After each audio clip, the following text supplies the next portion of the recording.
que el libro estaba en español disponible. Pero esas son cosas que pasan. Lo importante es que el que se sienta motivado a leerlo y que de verdad lo exhorto a que lo haga, el libro está en español para que no sufran como yo, porque ciertamente uno habla inglés, uno se desenvuelve, pero nunca es igual asimilar un contenido como en tu lengua nativa. De verdad que son detallitos que pasa por no buscar bien en Amazon, ¿verdad? Pero este es el libro, Crucial Conversation, y les voy a contar cómo yo llegué a este libro en relación al contenido que les voy a compartir. Esta es la carátula del libro. Los escritores son Carrie Peterson, Joseph Graney y Ron McKillen. ¿Qué vamos a ver en esta agenda? El por qué el libro. ¿Por qué venimos a traerlo en un foro ágil? ¿Cuáles son los conceptos, el concepto real de lo que es una conversación crucial, tópicos relevantes, los tips basados en mi experiencia práctica y el modelo recomendado por los autores a seguir para manejar adecuadamente lo que son conversaciones cruciales? ¿Cómo yo llego a este libro? Les comenté hace un ratito, para lo que tuvieron la oportunidad de escuchar, yo estoy en un programa para obtener mi certificación de CSP, CSM de la Scrum Alliance, y es un programa bastante extenso y muy completo a la vez. Entonces, uno de los módulos completos que tiene el programa es puramente para el desarrollo de equipo, team development.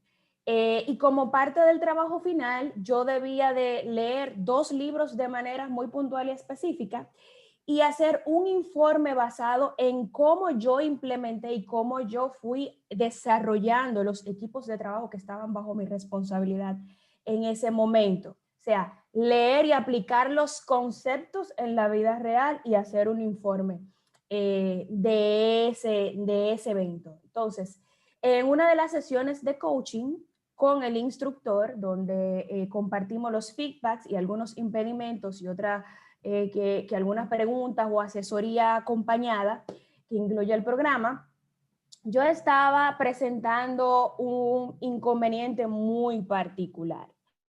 Yo estaba haciendo la implementación en una consultoría, no era nada relacionado a mi rol de Scrum Master en el banco, sino una consultoría.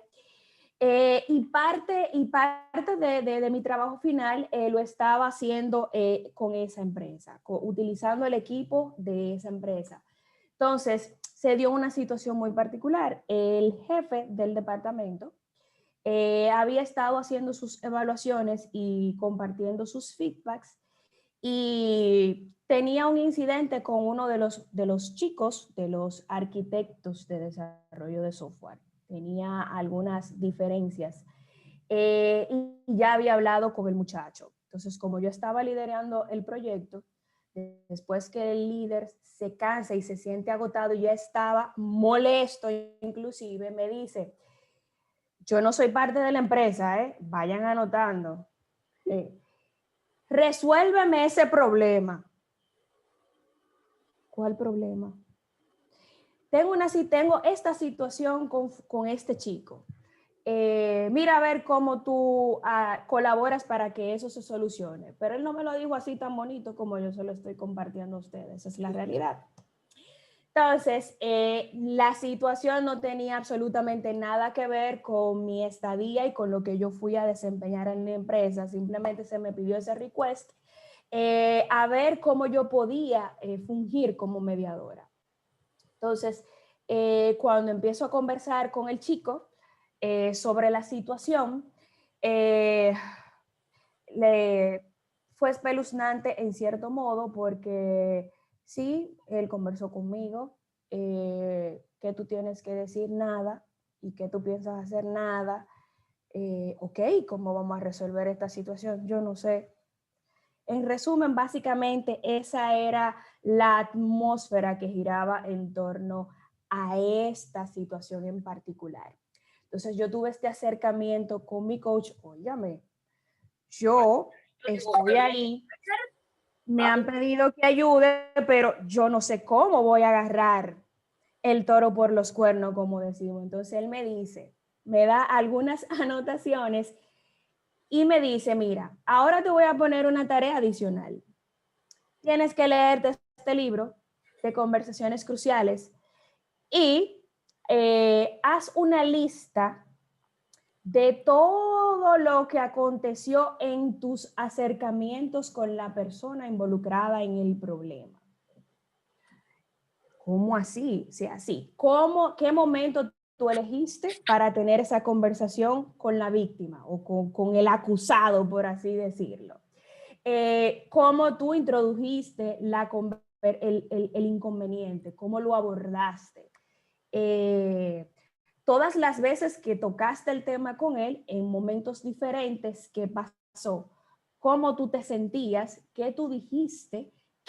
¿Cuáles fueron sus reacciones? Tienes que tomar todas esas anotaciones antes de leer el libro. Ya cuando tú leas el libro y traces un plan estratégico para resolver esa situación, entonces tú lo compartes conmigo nuevamente.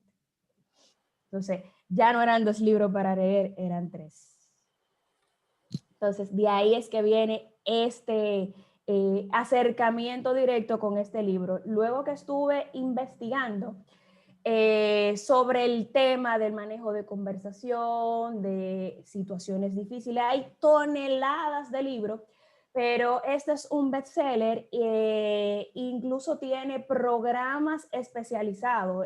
La misma empresa que edita el libro tiene todo un programa y de hecho tiene material gratuito de podcast, videos ilustrando cada ejemplo en el libro. De hecho, el libro tiene ejercicios prácticos, autoevaluaciones y mucho material. El libro se ve pequeño, pero el contenido en realidad es bastante denso. Es pequeño, pero muy compacto. No es un libro que tú vas a estudiar o vas a leer y ya lo terminé. No, porque te lleva el mismo contenido, te involucra y te hace ir paso a paso analizándote y ver cómo realmente tú te has estado manejando en este contexto. Porque la primera reacción humana es cuando te dicen, coach, líder, conversación. No, yo soy un gurú, yo con eso no tengo problema. Y adivinen qué, eso es una mentira única, fabricada por uno mismo y que uno mismo se la cree, porque esa no es la realidad, esa es una total mentira. No somos perfectos. Es imposible que un ser humano llegue a dominar un campo de conocimiento a la perfección. Si nos enfocamos y trabajamos duro, sí podemos ser mejores. Y manejar conflictos, manejar conversaciones difíciles, como lo describen los autores y que ciertamente les corroboro, es la catapulta a nosotros lograr nuestras metas y nuestros objetivos. Entonces, cuando escuchamos la palabra o la frase, una conversación crucial, lo primero que nos viene a la mente es que se está hablando mínimo de la próxima bomba nuclear, de quién va a invadir a quién, de quién, cuál no viene la próxima guerra, nada que ver con el COVID ni con una pandemia. Pero sí, eso es lo primero que le llega a uno a la mente. Uno nunca piensa que en tu día a día tú tienes toneladas de conversaciones cruciales. O sea, que esto no son más que las conversaciones que de lo trivial, de lo cotidiano, toman un contexto complejo. ¿Por qué toman un contexto complejo? Porque ya el desenlace satisfactorio o no de esta conversación involucra o impacta a alguien directamente en una área de conocimiento de su vida. Lo impacta ya sea en su relación matrimonial, en su relación de noviazgo, en la relación con sus hijos, en la relación con su vecino del lado, en la relación con sus compañeros de trabajo, pero sobre todo cuando tenemos posiciones de liderazgo, no las quiero etiquetar en este momento de si tú eres Scrum Master, si tú eres Project Manager, si tú eres coach, si tú no eres coach, si eres psicólogo, si no. No, sí impacta, pero el título realmente no es lo relevante. Lo relevante aquí es que debemos tener muy en cuenta y empezar a desarrollar la habilidad de identificarlas y reaccionar en el momento para lograr el propósito. Que no necesariamente el propósito que se deba lograr en una conversación u otra sea específicamente para un beneficio propio. Cuando estamos hablando del contexto organizacional y laboral, indistintamente de la posición que tú estés representando, el desenlace debe ser para que la organización, junto con la fuerza de trabajo, con el equipo, logremos un objetivo. Entonces, ¿qué son las conversaciones cruciales? Son discusiones, interacciones entre una o más personas, donde las opiniones son totalmente opuestas, donde de repente las emociones se tornan totalmente intensas, son inesperadas, no son planificadas, y estas se pueden dar de manera escrita, face to face, en presencia, por teléfono, en la manera que ustedes menos se lo pueden imaginar. Cuando hablamos de una conversación normal o trivial, una reunión, algo planificado, ya nosotros tenemos un plan inconscientemente predefinido de cómo vamos a enfocar esa conversación. Ustedes se recuerdan, no sé si a ustedes les ha pasado o les llegó a pasar, cuando estábamos en edad del colegio, en primaria, secundaria, que queríamos darnos una escapadita, la primera fiesta, ese tipo de cosas, y decíamos que estábamos estudiando en casa de un amiguito. Cuando te llegaba esa noticia, tu papá se dio cuenta. En el camino entero a tu casa, ya te iba armando un plan, una excusa, una estrategia de cómo tú te ibas a zafar de ese castigo aquí en República Dominicana de una pela. Una pela es una paliza que te daba tu papá y tu mamá acompañada de como un mes indefinido de castigo. Entonces, cuando tú vas a tener una reunión con tu jefe para tu evaluación del desempeño, uno siempre sabe si le fue bien o si le fue mal. Uno va preconcebido de cómo uno va a justificar su puntuación o cómo uno va a defender un punto o no. Pero cuando llegue el momento en el que el resultado, la conversación no está saliendo como nosotros pensamos que iba a salir, ahí empiezan las emociones a tomar el control y a jugarnos sucio. No son limpias, claro que no. Nos sacan de control, nos sacan de foco, nos sacan de comunión total y perdemos el control absoluto de las cosas que salen de nuestra boca. Inclusive hasta cuando no decimos nada, estamos hablando, porque las emociones empiezan a tomar un control total de tus funciones cognitivas y físicas, de tu lenguaje corporal. Entonces, esas son las conversaciones cruciales, cuando las opiniones son totalmente opuestas, las emociones se van acalorando, van tomando un color rosa, rojo, fucsia, un rojo casi negro y así sucesivamente. Y hay factores importantes que están en juego. Entonces, hoy, perdón. No estoy hablando, ¿no? ¿Por qué son importantes? ¿Por qué ustedes creen, así, con lo que sea que le llegue a la mente, que poder lograr dominar situaciones, conversaciones que tú no estás esperando, donde tú sabes que te puede salir de control emocionalmente y volverte reactivo? ¿Por qué es importante poder tener este tipo de control? A ver si alguien quisiera compartir eh, alguna experiencia o alguien que haya leído el libro de casualidad en este grupo, si quiere compartir alguna anécdota. Mira, no he leído el libro, pero es importante porque, digamos, pierdes el foco de la conversación, pierdes la conversación si te descontrolas, ¿sí? Pierdes el foco, pierdes el norte, el objetivo de la conversación per se, pues, Eso es así. si te descontrolas. De hecho, porque es importante, según los expertos que duraron, antes de lanzar el libro, ellos duraron aproximadamente 10 años haciendo estudios e investigaciones al respecto, dicen que los individuos más exitosos a nivel organizacional y en cualquier otra área de su vida son los que tienen este dominio de la conversación, de la situación y que son diplomáticos.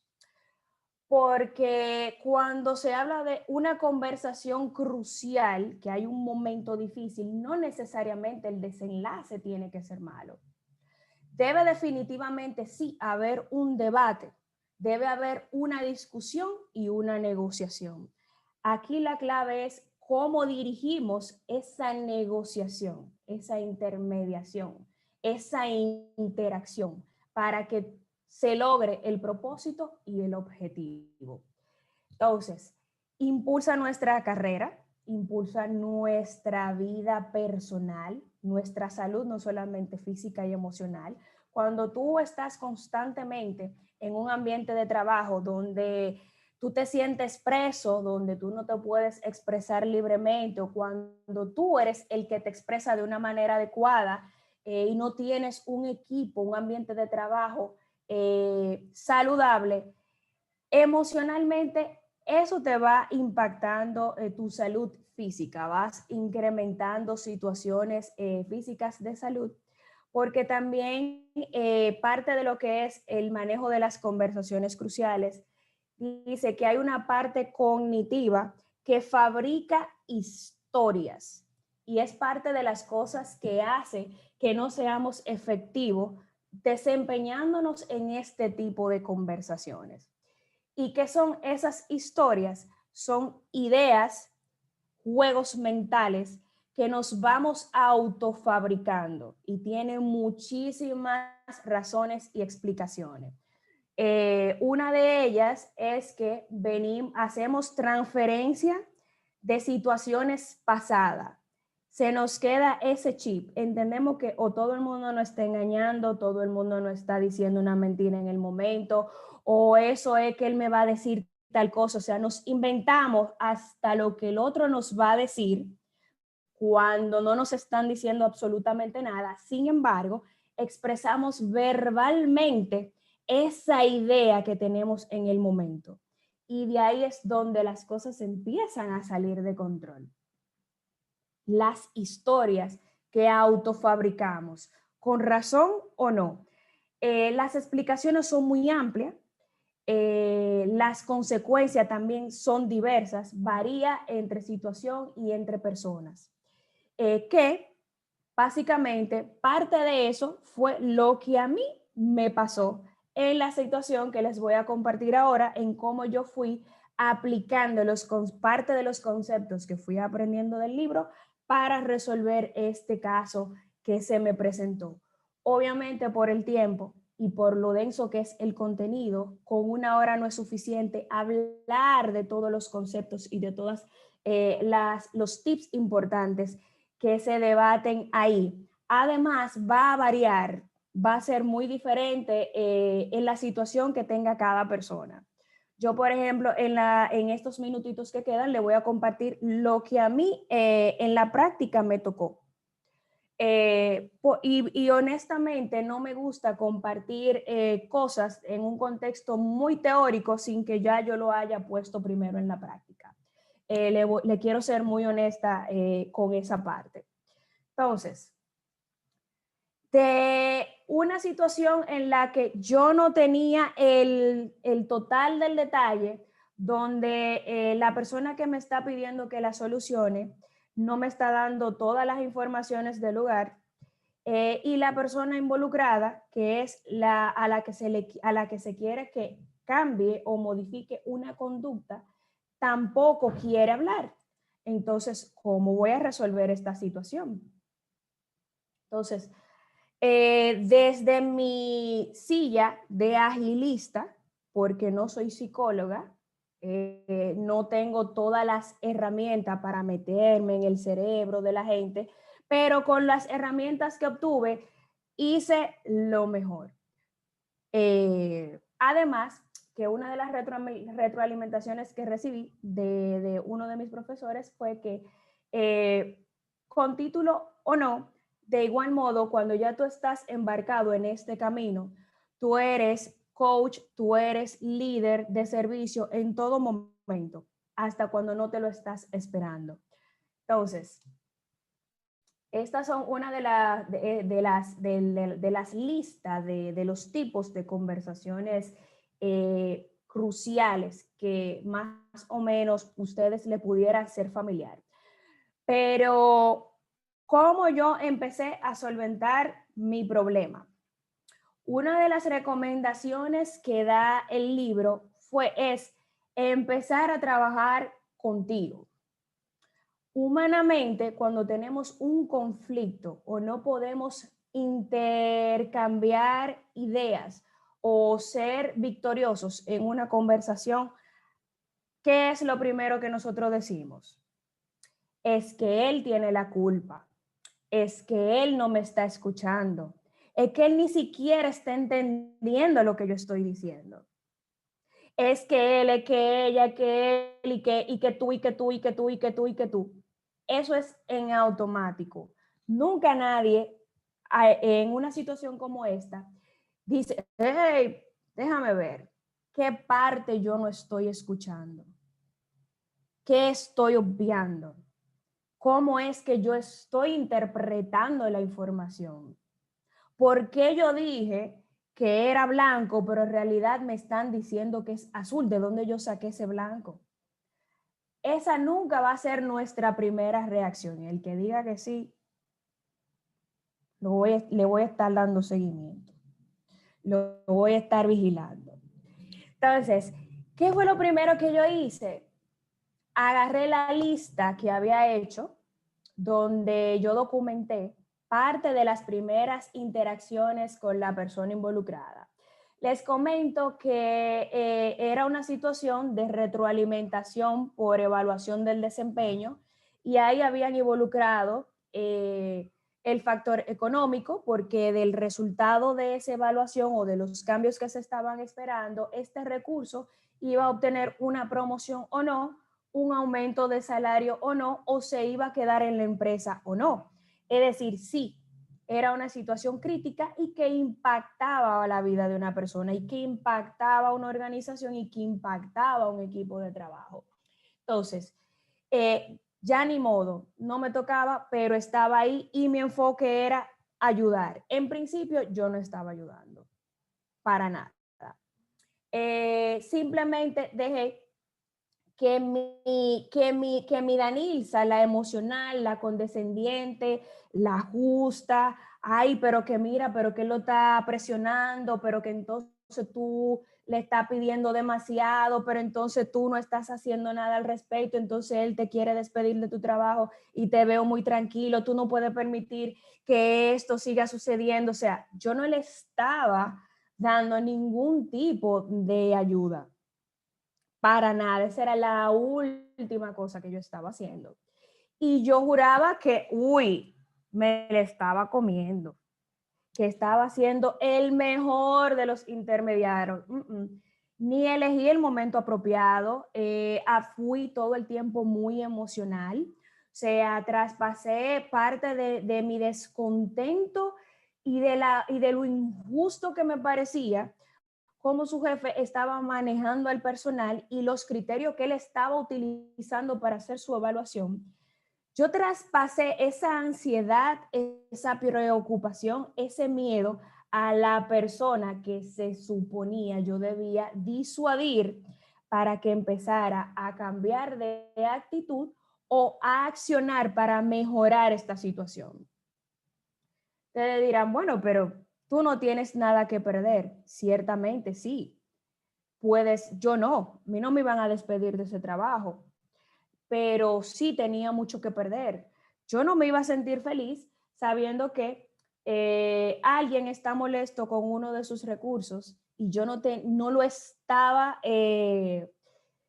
sacando de su error porque realmente no tenía material para él sentirse de esa manera, le estaba haciendo juicios de valor totalmente infundados y tampoco me iba a sentir contenta sabiendo de que no pude lograr que alguien mirara la situación de una manera diferente y conservar su trabajo e inclusive lograr su promoción y dinero porque todos trabajamos para eso. Entonces yo no estaba haciendo mi trabajo.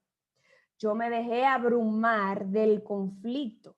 No era que yo estaba diciendo cosas incorrectas, pero no estaba utilizando el momento apropiado y tampoco estaba siendo objetiva, porque dejé en todo momento que fueran las emociones que hablaran por mí, aunque yo no estaba diciendo algo incorrecto. Veo que Agustín está levantando la mano. Hola Danilza, ¿cómo va? Hola.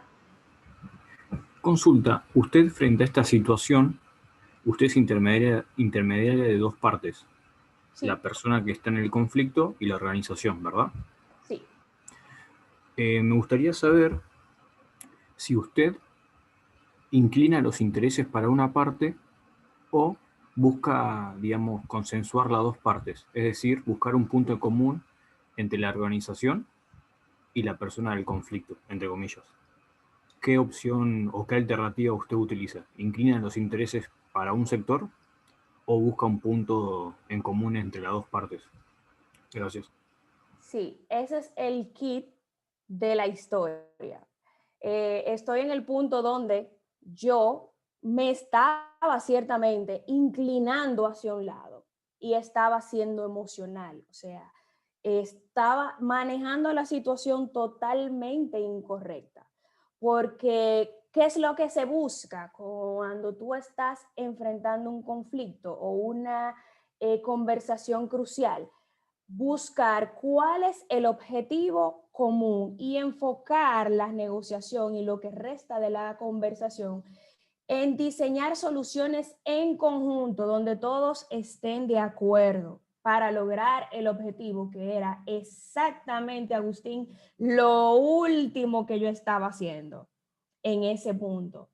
Entonces, luego que identifiqué que estaba en ese punto donde no estaba colaborando y que emocionalmente me estaba inclinando y estaba tomando acciones y juicios de una manera deliberada porque estaba siendo emocional, vi a alguien como el injusto, vi a alguien como la víctima y no era mi posición ni era mi trabajo. Por eso digo abiertamente que lo estaba manejando de una manera totalmente incorrecta. Entonces, la recomendación número 1 es concentrarnos en lo que realmente queremos. Tanilza, ¿qué es lo que tú quieres hacer en medio de esta situación? Yo no quiero que despidan a alguien de su puesto y tampoco quiero que si la persona sigue en su puesto, el jefe o el líder se mantenga disgustado, porque eso sí que es un problema. Cuando tú tienes una predisposición con alguien y tienes que tenerlo en la empresa, eso a la larga no es bueno. El desenlace nunca es positivo. Entonces, no, espérate, mi niña, estás mezclando muchas cosas y eso no es correcto. Me fui dando cuenta de eso en la medida que fui poniendo en práctica una de las autoevaluaciones que tiene el mismo libro para saber cómo tú estás manejando la conversación o tus capacidades de manejar una conversación crítica en ese momento. Y descubrí que las emociones estaban parcializando mis ideas hacia un lado y yo no estaba correcta con hacerlo ni con uno ni con el otro. Entonces, Agustín, ¿cuál es la recomendación primera? Identificar el objetivo. Mi objetivo como intermediaria no era ni ser amiga ni de uno ni del otro, era que ambos pudieran tener una conversación abierta y tener acuerdos, entenderse, porque ¿cuál era el inconveniente? Alguien estaba evaluando a alguien con criterios específicos, pero el evaluado no estaba entendiendo esos criterios y entendía que estaba haciendo las cosas bien. Entonces, ellos no se estaban comunicando adecuadamente. Y esa fue la primera cosa que hice. Vamos a conversar. ¿Por qué entendemos que esto sí y que esto no? Lo que realmente yo quiero decir, Juan, bueno, Mauricio, cuando yo te evalúo y digo que debe ser un poquito más proactivo, es porque en esta oportunidad pasó esto y aquello. Entonces, Ileana dice, bueno, pues fíjese que ahora como usted lo dice, sí tienes razón. Yo no fui proactiva. Entonces, crear el próximo paso antes de yo llegar ahí que hice fue buscar el espacio. Crear un ambiente seguro, hacerlo seguro. Buscar el momento donde ni las emociones del jefe estuvieran acaloradas, ni la del acusado tampoco. Donde ellos pudieran lograr tener una conversación abierta y efectiva, pero sobre todo con la disposición de escuchar. Porque cuando tú estás enojado, cuando tú sientes que están cometiendo una injusticia contigo, se te cierran en automático los oídos. O sea, todo el mundo empieza a hablarte, tú oyes, pero no estás escuchando. Entonces, no fue sencillo, fue sumamente complicado. O sea, entre un paso y el otro, sobre todo en el buscar el momento seguro y crear el ambiente de seguridad para los dos y poder tener esta conversación, hubo un rango de tiempo entre 2-3 semanas. No estoy diciendo que es sencillo. Se lee simple, pero no es sencillo. Se lo estoy diciendo resumido, pero en realidad cuando tú estás envuelto en una situación como la verdad es que no es fácil. Entonces, el punto número 3, motivar, propiciar a que ambas personas de manera autónoma asuman la situación que está sucediendo y tracen un plan de acción. ¿Qué significa esto? Mauricio tiene que entender como jefe y como evaluador de que primeramente en todo lo que él estuvo tomando en consideración no era bueno y válido. Pero eso no tiene que decírselo el árbitro, le hace Danils, eso tiene que Mauricio llegar a esa conclusión él por sí mismo.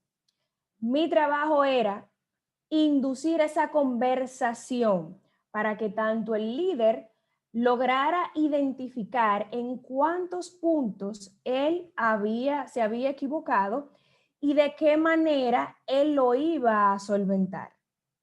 ¿Cuál iba a ser la solución salomónica? La otra parte era motivar e incentivar, lograr que el acusado también entendiera que él no tenía la razón absoluta, que él sí había fallado, pero que indistintamente de sus fallos, él debía identificar cuáles iban a ser los puntos de acción a seguir. Lo cual también les digo que no fue tan sencillo como se los estoy explicando. Entonces, hasta el momento llevo 3 puntos: identificar el propósito, crear un ambiente seguro y luego motivar. No solo motivar porque motivar, inducir a este equipo, a estas dos personas, a que logren entender que estaban equivocados y que tienen que llegar a un acuerdo. Yo voy a ser más explícito con el tipo de objetivos que le trazo al equipo para que todo el mundo entienda cómo tiene que empezar a hacer las cosas. Y yo, como evaluado, si no entiendo algo, debo abrirme, debo pedir ayuda y preguntar para estar seguro de cómo en realidad debo hacer las cosas. ¿Qué estaba sucediendo? Que ambas personas no se hablaban. O sea, tenían conversaciones, pero no estaban hablando, no se estaban comunicando. O sea, simplemente se decían cosas de manera desordenada y nadie se estaba entendiendo. Entonces, luego de que logramos llegar a un acuerdo que ellos entendieron que debían hacer un pacto, un acuerdo. Y no fue que yo le dije, tienen que hacer esto así, así, así, así, WhatsApp. No. Ellos solitos llegaron a poder tomar esas decisiones. Ciertamente fallamos en esto, entonces ahora lo vamos a resolver de esta manera. Entonces, esos acuerdos que se establecieron ahí, se trazó un plan de evaluación, monitoreo y seguimiento, que es lo que recomiendan en los talleres que están incluidos en el libro y en los ejercicios prácticos. Y así fue como pude lograr salir victoriosa y sin un moretón en uno de mis ojos de esta situación. El proceso fue complejo en el sentido de que, pero suena fácil, Danielsa. Tú creaste un ambiente seguro, tú lograste que 2 personas lograran un acuerdo y que se dieran seguimiento y que las cosas evolucionaran. La parte más compleja fue yo entender con tanto nivel de detalle en cuántos puntos yo me estaba equivocando. Y no vuelvo y les repito, no era que yo estaba diciendo cosas incorrectas, era la manera en que lo estaba diciendo, el momento que estaba eligiendo para decirlas y el dejar que las emociones parcializaran mi juicio hacia un lado o al otro, que es lo que convierte a una conversación crucial en no exitosa. Porque como les dije en el principio, cuando se tiene una conversación crucial no significa que es algo malo. Significa que hay un impacto en el resultado final de esa conversación y que se debe de tener una discusión donde se lleguen a acuerdos. Cuando la conversación crucial se sale de control es cuando la manejamos de manera incorrecta. ¿Cuáles son las cosas que en automático hacemos cuando identificamos que estamos en una conversación crucial?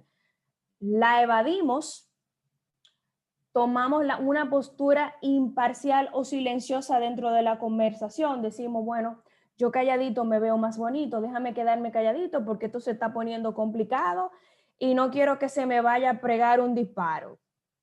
Y asumimos esa postura y es así. O simplemente emprendemos la huida. Bueno, esto se puso feo, déjenme correr por la puerta más cercana. Y ahí se quedó el lío, como decimos acá. Entonces, de eso es que se trata. Las conversaciones cruciales no son malas, son momentos cúspides en nuestra vida, tanto en lo profesional como en lo cotidiano. La idea es poder desarrollar la habilidad, la táctica, la diplomacia de elegir el momento apropiado y de no escapar de la conversación, sino de afrontarla de manera adecuada. Dicen las estadísticas que en un estudio que se realizó por estos psicólogos organizacionales, que en un estudio de 100,000 personas, las más exitosas eran las que podían accionar con facilidad ante una conversación de rigor como esta, lo cual lo sitúa en el top 10 de los recursos más valorados de esas empresas, porque pueden resolver conflictos con facilidad. Estas son habilidades que se desarrollan. Puede ser que usted sea mejor lidiando con este tipo de situaciones difíciles, de conversaciones que yo. Buenísimo. Pero siempre hay detallitos que tenemos la oportunidad de afinar para ser más efectivo. Ahora, traspolándolo a nuestro contexto, a nuestro ambiente ágil, cómo esto sí nos pudiera afectar manejándolo de una manera inadecuada. Nosotros lidiamos, aunque gestionamos proyectos y lidiamos equipos que están trabajando cosas muy técnicas, parte de las razones por las cuales se logran objetivos o no es porque las emociones se empiezan a meter, a tomar protagonismo. Y sí, hay mucha competencia entre los equipos, hay mucha lucha de poder, hay mucho ego de por medio. Entonces, ¿cómo el coach puede lograr identificar esas actitudes? ¿Cómo puede un agile coach accionar y no parcializarse? Y no dejar que una emoción u otra tome el control de una conversación o que las cosas se salgan de control. Porque no necesariamente tú vas a tener un cliente sentado en tu escritorio.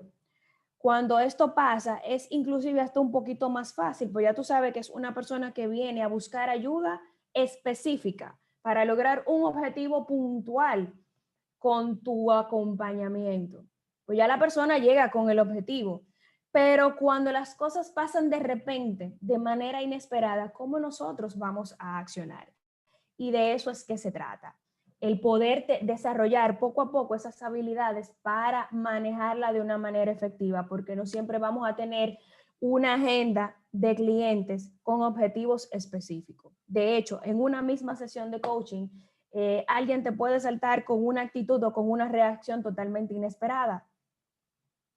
Y si tú que estás ahí escuchándolo o que se supone debes inducirlo, guiarlo a tomar las mejores decisiones, ¿cómo tú vas a impedir que eso te afecte? O que tú dejes de mirarlo como algo que no es personal, que es lo que regularmente siempre pasa. Entonces, si hasta aquí alguien quiere compartir algo adicional, ¿algún comentario? Permiso, Dani, estamos como a 5 minutos de la hora, entonces para ser un poco conscientes del tiempo, tal vez podríamos tomar un ratito para unas preguntas. En este momento no sé si alguien tuviera alguna pregunta o algún comentario que quisiera agregar conmigo a Dani. Ok. Y A si mí no, me surgió entonces... una, sí, perdón Mauricio, dale, dale. me preguntaba, volviendo un poco al tema de los pasos, si la conversación, digamos, en la conversación no fuésemos nosotros los que mediamos, sino que nosotros somos parte. ¿Cómo cambiaría, por ejemplo, el punto 3? Que es como el Tenía que veo. exactamente esa pregunta. Sí, básicamente el objetivo, yo utilicé mi ejemplo porque yo era la que estaba en el medio, pero cuando eres tú, que eres parte de ese pleito o de esa conversación, es pensar, yo, Ileana, ¿qué quiero lograr de esta conversación? ¿Quiero seguir peleando? ¿Quiero lograr mi propósito? ¿Cuál es tu propósito? Si estamos hablando de que nos vamos de vacaciones y estamos peleando por el boleto aéreo, ¿cuál es tu propósito? ¿De que tu novio, tu mamá o tu esposo, el que sea que se vaya de viaje contigo, se monte en primera clase o no? ¿Quién quiere pagar el boleto más barato o el más costoso? ¿Cuál es el propósito tuyo, Ileana? ¿Irte en primera clase o en la clase normal? Bueno, yo diría que, imaginándome tu postura, yo diría que en primera clase. Pero tu mamá te dice es que no hay presupuesto. Entonces, si no vamos en primera clase, tú no vas a poder ir a comerte el cheesecake que tanto te gusta en ese restaurante famoso y caro. Entonces dices, bueno, pues entonces no vamos, mami, en la clase normal porque ese cheesecake yo me lo tengo que comer, mejor no voy. Entonces, de eso es que se trata, tú analizar de este desenlace qué es lo que yo quiero obtener. No siempre vas a obtener lo que tú quieres, pero puedes lograr un punto medio porque recuerden que no tenemos que ser el ganador, el protagonista en todo. Tú nunca vas a tener una conversación con ti mismo. Siempre vas a salir ganando tú, pero si involucra a otras personas, o sea, el tercero tiene intereses, tú vas a tener intereses. Entonces tienen que poder lograr un acuerdo.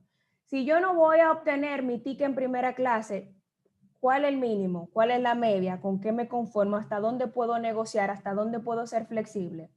Pero sin predisponerte, déjame ver qué me va a ofrecer mamá. Bueno, mira, tenemos tantos dólares. Podemos sacrificar. Acá no queda ni una uno, Dani. cena. ¿Eh? Acá no queda ni uno. Esto es Argentina. No, no. Bueno, podemos sacrificar la comida, parte de los gastos de la comida, podemos Elsa, sacrificar la calidad del hospedaje, pero siempre es mirando cuál es el objetivo, no siempre mirando cuál es tu objetivo. Recuerda que no siempre tienes que ganar tú. Hay un momento donde vamos a tener que ceder, no siempre tenemos que ceder en el 100%, pero buscar un punto de equilibrio. Ok. Y lo otro importante de rescatar acá es cuando, como dice, cuando uno es parte de la situación, cuando uno es uno de las partes, ¿qué pasa al principio cuando uno está en medio de todas? Porque hay una serie de reacciones físicas que uno sufre, digamos, que son inevitables, ¿verdad? Y hay una serie de impulsos que suceden que no nos van a ayudar a llegar a esa claridad de saber qué es realmente lo que se quiere hablar, o sea, cómo entrar a esa negociación. Entonces sí es importante como calmarse uno primero, salirse uno de la conversación, centrarse de nuevo para ver cómo hace para volver de nuevo a la discusión con todas las armas, digamos, ya uno con todo el argumento y la cabeza fría poder entrar en esa discusión, ¿verdad? Bueno y válido hacer una pausa. No con el ejercicio y con la práctica, tú podrás lograr ser lo suficientemente asertivo al momento de tú mismo identificar cuándo te estás saliendo de control, cuándo las emociones tuyas empiezan a subir, tú identificar cómo reaccionas tú cuando tus emociones son lo suficientemente altas en contextos diferentes. Con la práctica tú vas a llegar identificar cómo reaccionas tú y cómo te puedes controlar tú en ciertas situaciones, pero sí es bueno y válido hacer una pausa.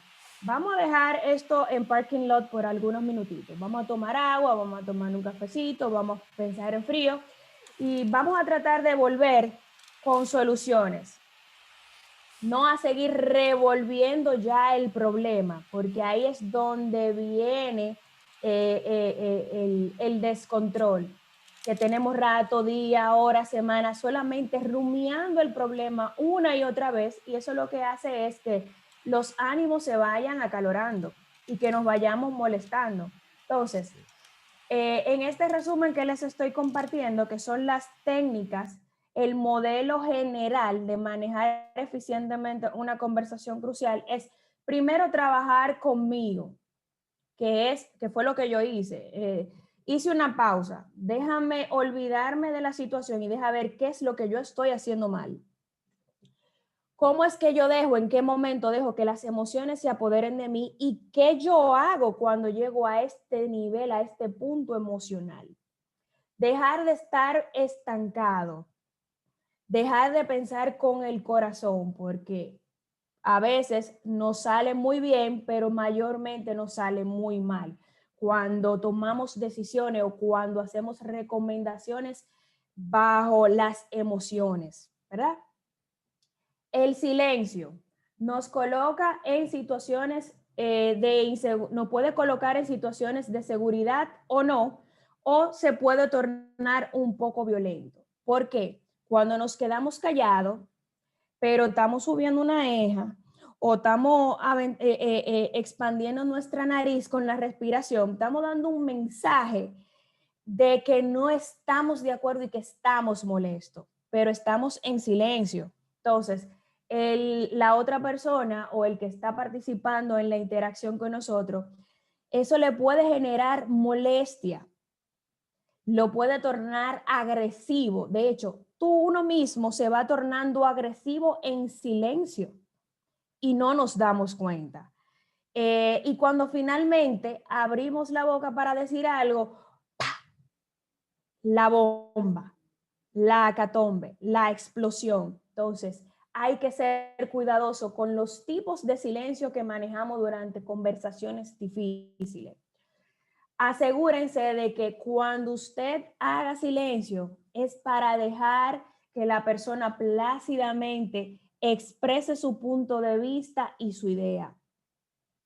No se quede callado todo el tiempo como muestra de no me interesa, no estoy escuchando, gástate el día entero hablando porque de verdad yo no voy a, me estoy inmutando, no voy a hacer absolutamente nada. O sea, trate de identificar sus tipos de silencio.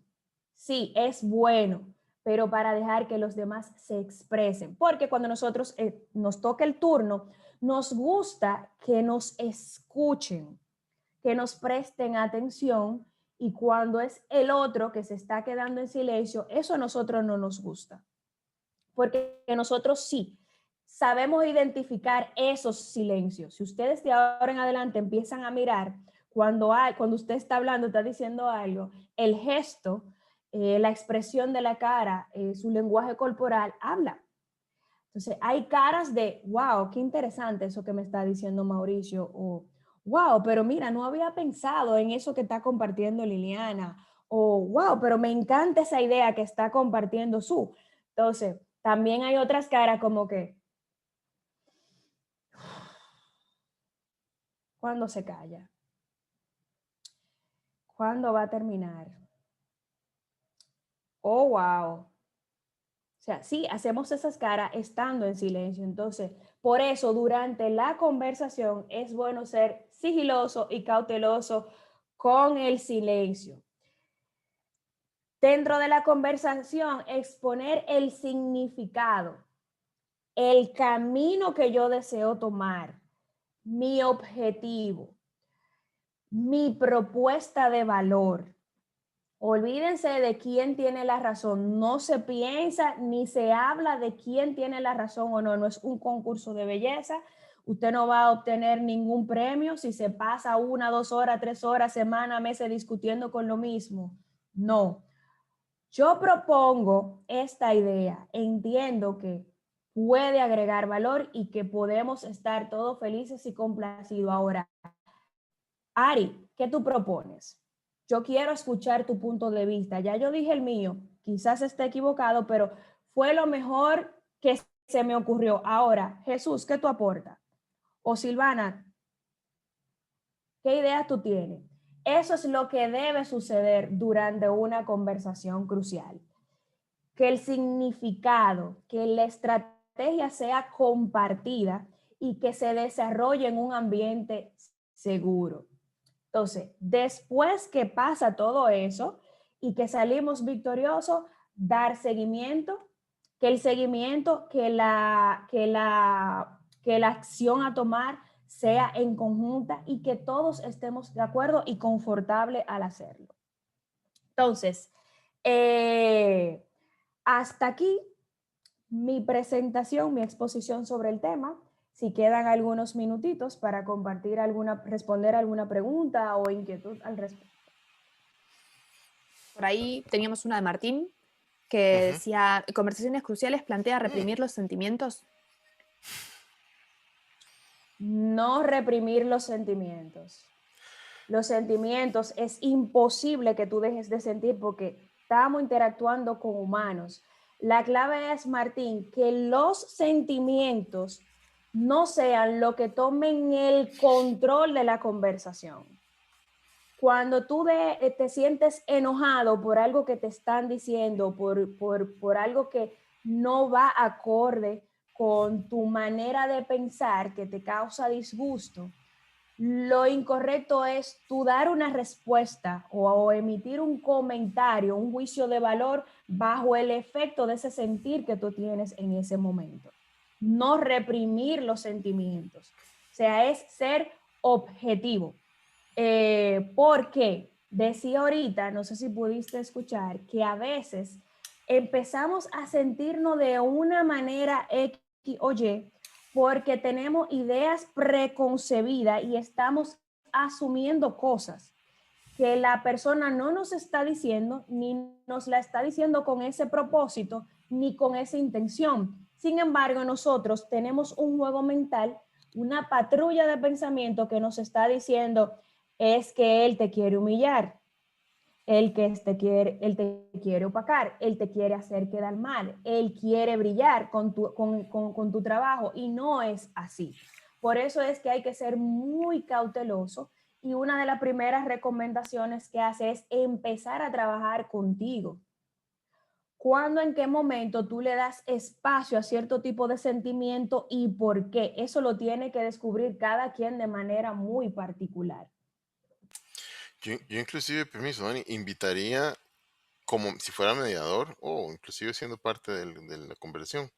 Sería interesante invitar a las personas a compartir esos sentimientos, o sea, qué fue lo que sintieron durante la discusión, como para abrir un poco más esa conversación, ¿verdad? Sí.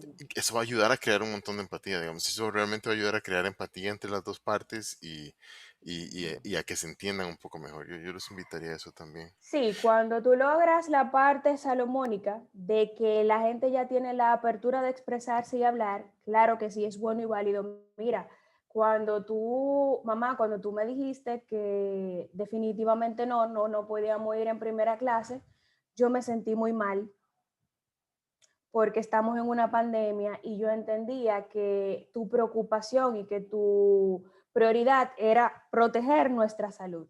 Yo lo vi desde ese punto de vista. Entonces, son dos cosas muy diferentes. Sí, yo puedo compartirlo. Si tú me hiciste sentir de esta manera, porque yo asumí, yo entendí, yo interpreté esto y aquello. Y ciertamente sí, es lo que debe ser. Lo que no debe ser es que yo bajo los efectos de una emoción tome una decisión o haga una recomendación o acción en función a eso. Perfecto. Son cosas diferentes. Hay una pregunta de como a mitad de la hora de Agustín. Agustín, no sé si la abordamos, o sea, si Daniel se logró cubrir esa clave que estaba buscando para que la conversión crucial sea eficiente, o si ocupas ir un poco más allá. Sí, Mauricio, ya Perfecto. está dicho. Igual me gustaría dejar en claro Claro. que cómo es la situación en donde una persona depende de otra,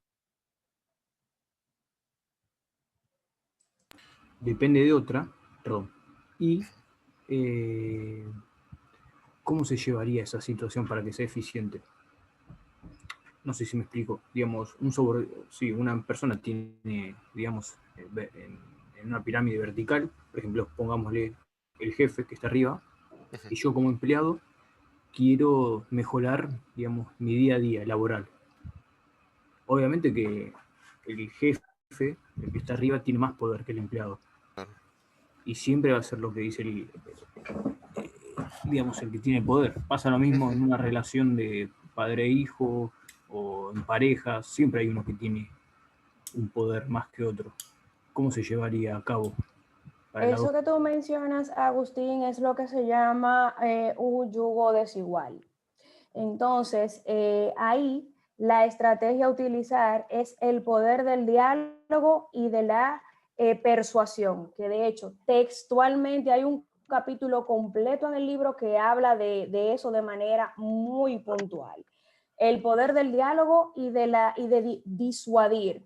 Para tú lograr que tu jefe, que fue el primer ejemplo que pusiste, que es la persona en autoridad que tiene todo el power sobre ti, sobre todo el departamento, inclusive de la organización, cómo tú logras cambiar la manera de pensar con esa persona. La estrategia que siempre utilizamos nosotros, lo que estamos en la cadena organizacional debajo, es con quejas y con reprimendas, expresando nuestro disgusto y nuestra injusticia.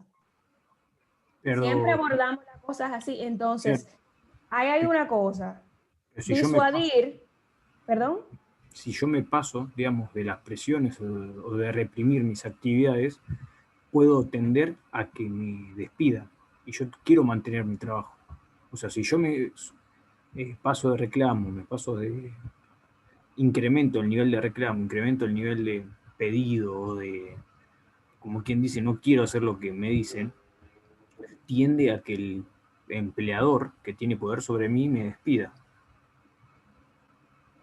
No me Y puedo. Agustín, si puedo colaborar aquí un poco, digamos, cuando yo he tenido que aconsejar a personas que vienen con una situación parecida, y no necesariamente es un aumento de salario, a veces nada más Ujú. el tipo de tareas que quieren cambiar o algunos supervisores que necesitan una posición más y desde arriba le dicen no hay campo para contratar a nadie más. Entonces tienen que tener esa conversación con sus supervisores o sus superiores. Em, lo que los aconsejo es que busquen cuál es la ganancia de esa otra persona en esa solicitud que usted está llevando. ¿Cómo le venden la idea a la persona? ¿Cuál va a ser el beneficio a nivel de no solo del jefe del departamento de la organización al cambiar esas tareas? Si puede ir en línea si fuera personal, o sea, hemos encontrado cosas como que voy a estar más motivado, voy a poder hacer más trabajo para comprar, digamos, necesito una herramienta que cuesta una anualidad o lo que sea, voy a poder tener mejores resultados, más visibilidad. O sea, hay ventajas. La idea es Ujú. encontrar esa ventaja a nivel organizacional que realmente impacte el valor que esa persona le está dando a la organización.